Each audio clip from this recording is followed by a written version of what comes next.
Anxiety and stress affects a significant portion of the Saratoga Springs High School student body.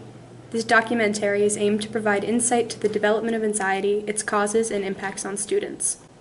Symptoms of anxiety are racing thoughts, stuttering, fidgeting, difficulty concentrating, restlessness, fatigue, and feeling suffocated. Anxiety of all types are really prevalent right now. Social anxiety, just a general anxiety disorder, GAD, but also academic anxiety.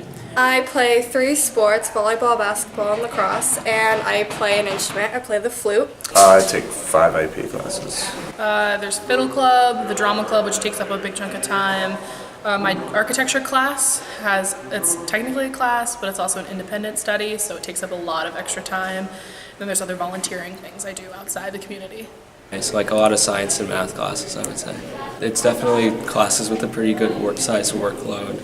About 88% of students in the high school have academic anxiety in some form, so that could be really minor or it could be extremely severe and keeping you home from school. Do I feel that there's a lot of pressure put on students? Yes, I think especially now the standards are so high with education, with going to college. It's expected that every kid goes to college. I usually try to load up my courses.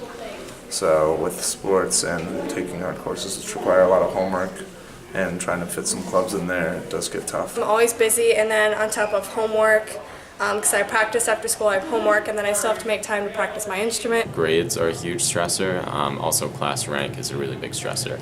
And then the amount of homework is pretty difficult as well. I think mentally healthy, you have to be at a state where you physically are okay, mentally you don't feel stressed, there could be a little stress in your life, but you need to be okay with what the situation is, and emotionally you're stable enough to have, I think, outside relationships with friends, family. When I asked kids to rate it on a scale from 1 to 10, about half of people rated their anxiety as 7 or higher out of 10. So about half of the people in the school have some pretty significant academic anxiety.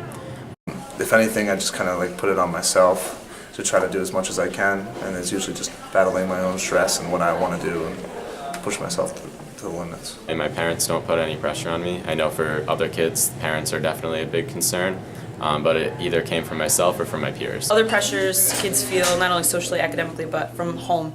A lot of expectations put on by parents. Definitely a lot of pressure. From parents at school, you got to do well. From teachers, you're held up to this high standard of doing well academically. From friends, it's not so much a stress. It's like friendly competition. Like all my friends are in these classes too, so it's not so much like competing as much as wanting to keep on track and understand what your friends are understanding in class. I always try to do the best I can do for myself. I usually don't worry about what people are doing around me. I usually just try to get the grades for myself. Everyone has different things that can help relieve their stress. For some people it's having a good meal, for some people it's taking a nap.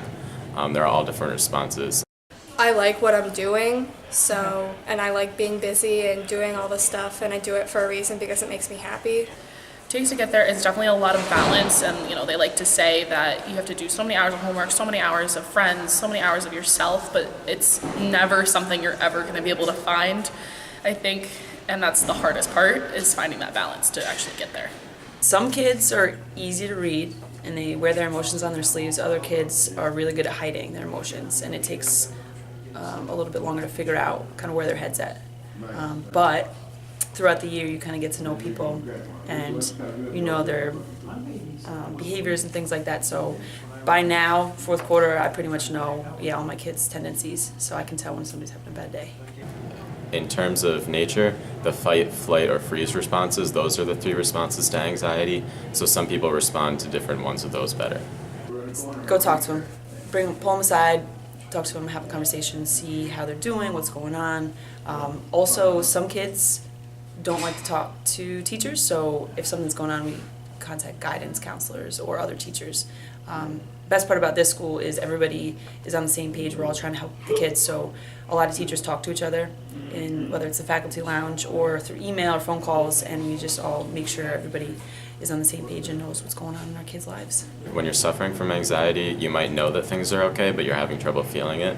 So the first step is I try and get someone to understand that they're doing all right and things will be okay, even if they can't feel it. Then the next step is usually I give them something simple to try and focus on, either a stress ball or gum or candy, something to eat, just something really simple to distract them. And then I'll try and talk about things with them, and then try and work slowly over time so that they can start to feel good and know that things are going to be good at the same time. Being able to come to school and focus on learning is really important, and it's hard to focus on learning if you're not in a safe environment.